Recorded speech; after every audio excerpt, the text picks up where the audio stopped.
পিরোজপুরের লোকমান হোসেন 11 মাস আগে বাংলাদেশ থেকে কাজের খোঁজে পাড়ি জমান লিবিয়ায়। সেখান থেকে ইতালি যাওয়ার জন্য শাহ আলম নামে একজনকে দেন 3.5 লাখ টাকা, কিন্তু শাহ আলম তাকে বিক্রি করে দেন অন্য এক দালালের কাছে। নতুন দালাল জিম্মি করে ইতালি নেয়ার জন্য চায় 10 লাখ টাকা, যা দিতে হয় সিলেটের হবিগঞ্জের শিরু ইসলাম নামের এক দালালকে।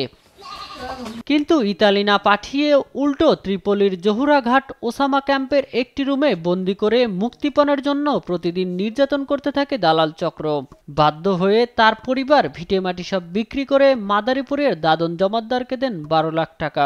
এমনকি একটা সময় কোথাও টাকা না পেয়ে 3 সন্তানকে বিক্রি করতে চেয়েছিল তার স্ত্রী। 4-5 জনে 4-5টা পাইপ দিয়ে তারপরে প্রতিদিন পিটানো হইতো, তারপরে জোড়া থাবর দিত কান পাছাইয়া, তারপরে 2 জনে 2 হাত ধরিয়া পাছরাইতো, তারপরে আতর দিয়া সমস্ত গিডে গিডে নকে পিটাইছে। তার স্ত্রী জানায় লিবিয়ায় লোকমানকে জিম্মি করে নির্যাতন করা হতো। তিনি বেঁচে আছেন কিনা সেটাও সন্দেহ ছিল তার পরিবারের সদস্যদের। লোকমানকে মুক্ত করতে তার স্ত্রী দালালের বাড়িতে গিয়ে দিনের পর দিন থেকেছেন। তার স্বামী মুক্তি পেয়েছে এটা নিশ্চিত করে সেখান থেকে ফিরেছেন। তোরটা সময়ের ভিতরে আমরা এরকমের পারবো আমরা কোনোদিন আশা করি নাই।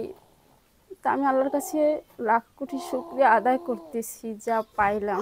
লোকমান বিদেশে যাওয়ার পর দালালরা তাকে জিম্মি করে নির্যাতন করে। এই অবস্থায় এখন তার প্রয়োজনীয় চিকিৎসার দাবি স্থানীয়দের। পিঠে বাড়ি এটাও বন্ধক রাখা, কিছুদিনের মধ্যে রেজিস্ট্রি দিতে হবে এবং তার কর্মসংস্থান তো নেই এবং যে সে কাজ করবে কাজের পরিবেশ তার নাই, তার এখন আর্থিক সহায়তা করতে হবে আর পাশাপাশি চিকিৎসাটা জরুরি। দালালের চক্রান্তে পড়িয়া বহুত টাকা পয়সা লস দিয়েছে।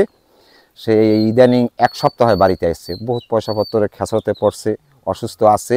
আর উপজেলা নির্বাহী কর্মকর্তা তার সাধ্যমতো ব্যবস্থা গ্রহণের কথা জানান। তার কাছে নিউজ পাঠিয়েছি, উনি যেন আমার কাছে আসেন, আমি আসলে আইনানুগভাবে যতটুকু পারি তাকে সহযোগিতা প্রদান করা হবে। দালাল চক্রের বিরুদ্ধে আইনি ব্যবস্থা নেওয়ার দাবি ভুক্তভোগী পরিবারের।